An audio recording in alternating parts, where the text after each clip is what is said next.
Oh yeah, savoir, we love Today FM. Today FM rocks. Today's hit music on Today FM.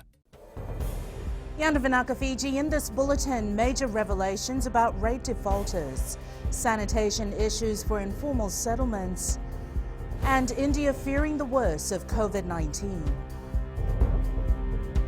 From the studios of FBC Suva, Jackie Spate. We can reveal that some international companies are amongst those who have been defaulting rate payments, resulting in millions of dollars remaining uncollected. Local Government Minister Pramila Kumar says these companies who earn their money in Fiji are failing to comply with the rate laws, but the buck doesn't stop there. The no-nonsense minister saying the laxity by some municipal council workers is aiding these big companies. Kumar adding, in an effort to address the issue of defaulting their rates, the local government ministry has begun rate profiling. Kelly Vavala reports. By profiling rates, the ministry will be able to collect information for its investigation of illegal rentals and why ratepayers are not up to date with their payments. In fact, international companies who owed rates to municipal council, there is no reason why they can't pay the rates. So there were two issues. One, the council staff, they were not proactive. They were not really making any effort to collect the rates. Kumar says the new system will allow them to better understand ratepayers. We will know exactly the issues surrounding this particular household, why they're not able to pay. If they're putting out 2 flats on rent, why aren't they paying rates? The minister says if landlords are not compliant, the ministry will start collecting money from tenants. The Local Government Act is very clear. It talks about atonement of lease, which gives power to the ministry to collect rent directly from the tenants if the landlord has not paid the rates. Municipal councils are also working with employers of ratepayers to get payments done. Nasunu has gone into more detail where they know where you work, so that we can approach the employer with the help of the ratepayer to see if deductions can be done at source. With many ratepayers facing financial constraints due to the pandemic, the ministry has strategies to assist them with payments. Kelly Vadala, FBC News. Following a second roundtable discussion with exporters and government representatives, U.S. Ambassador Joseph Seller says some aggressive discussions will begin today in the United States to push more Fijian-made products onto the shelves of American supermarkets. This is just one of many things expected to unfold from a series of talks the U.S. Embassy is hosting. With opportunities unfolding, the ambassador says the workshop allows local businesses to understand what sort of market they can tap into.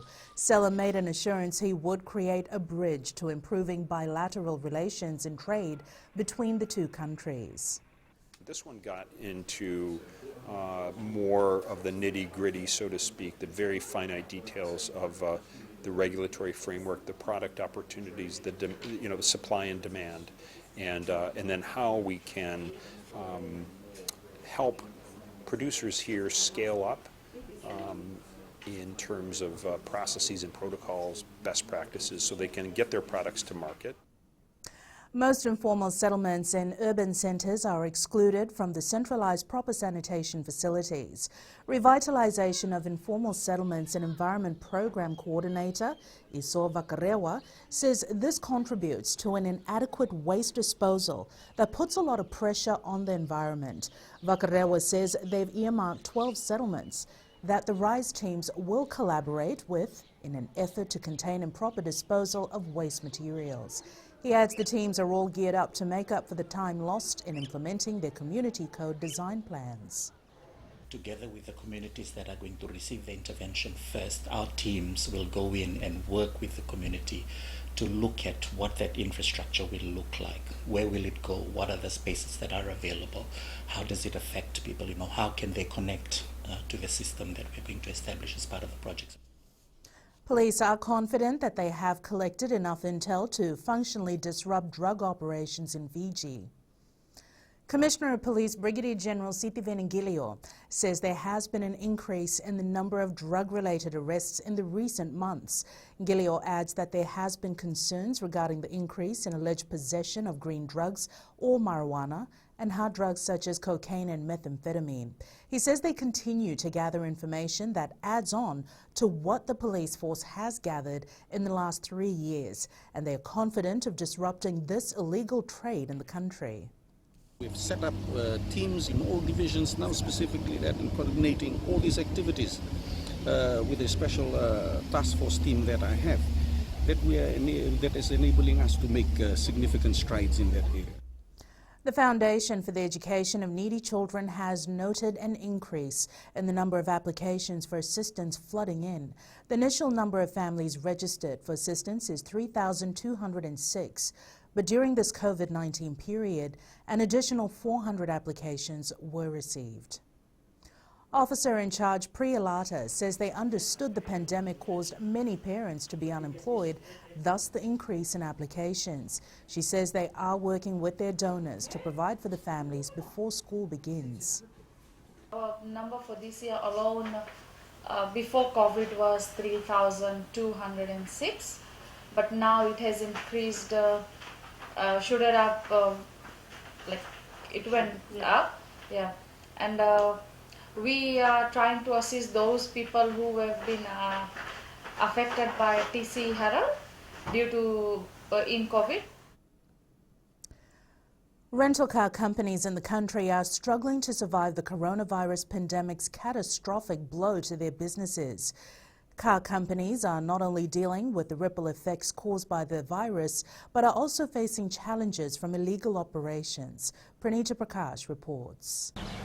In order to stay in the business, the rental car companies have been forced to forgo bonds on rented vehicles. Just because of this COVID-19, plenty of people are being laid off, and now they're making a good money, easy money on these vehicles. They're just giving them their private vehicles to your family member or somebody, just to buy them at least something, and then they just give it up. Muhammad Shafiq claims illegal operation is also affecting their business. The operators like from medium to small range, they're giving without any bond. And bigger companies have been reduced the bond, and few companies are going, like if you hire for 3 days, you get 1 day free. And smaller companies are going like half the price or more than about $20–30 a day. I would say there probably has been an increase in that activity. However, what I can tell you is that the LTA's enforcement activity has not been scaled back. We are in the process at the moment and have been for the last 7 or 8 weeks with a joint operation with Fiji Police Force, and that's been very, very successful. The Fiji Rental Car Association is calling on Fijians to assist their local businesses and to report illegal operations as the legitimate businesses are losing out. PRANEETA Prakash, FBC News. Coming up, sports play an important role in daily living. And 11 sports accredited by government.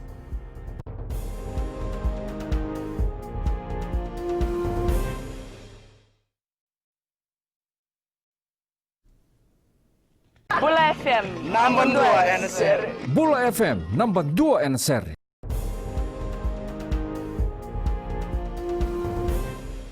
Sports is known as a universal language that connects people regardless of their ethnicity, religion and background.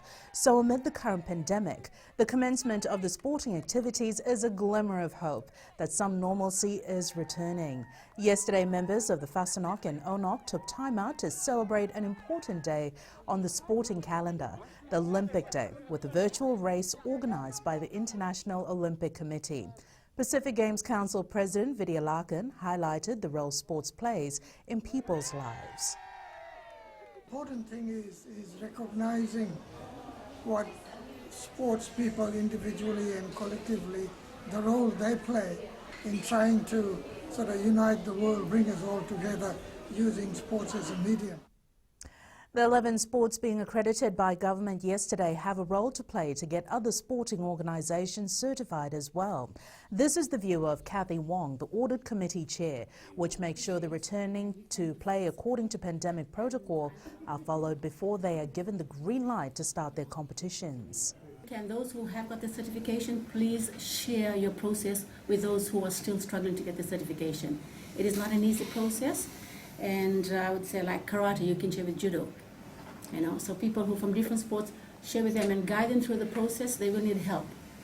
Okay, cut and paste is not going to do it. We've got to customize it to Fiji's law, to Fiji's standard. Cricket will be the first sport to start their competition after being certified by the government yesterday. Cricket Fiji will have their T10 competition on Saturday and are ready to resume with the new norm. Chief Executive of Cricket Fiji, Alex Kondrote, believes they are fortunate to start their events. We were also very lucky that our international body, the International Cricket Council, had sent us a month ago what cricket would look like during COVID. So changes in rules and a few other changes as well. And that was our guideline for our application to the Fiji National Sports Commission.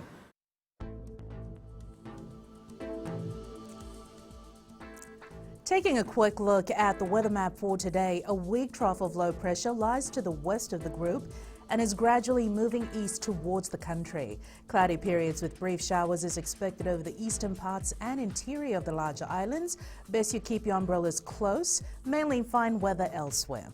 Cool at night, moderate to fresh south to southeasterly winds and moderate to rough seas. And that is your FBC Morning News. Join us at 1 p.m. and 7 p.m. for our major bulletin. Remember, in times of crisis, you need factual news that you can trust. Stop believing fake news about the COVID-19 on social media. Fight misinformation by getting only the facts about the coronavirus from verified news sources like FBC's TV, radio and digital media news. www.fbcnews.com.fj. Keeping Fijians connected with the truth.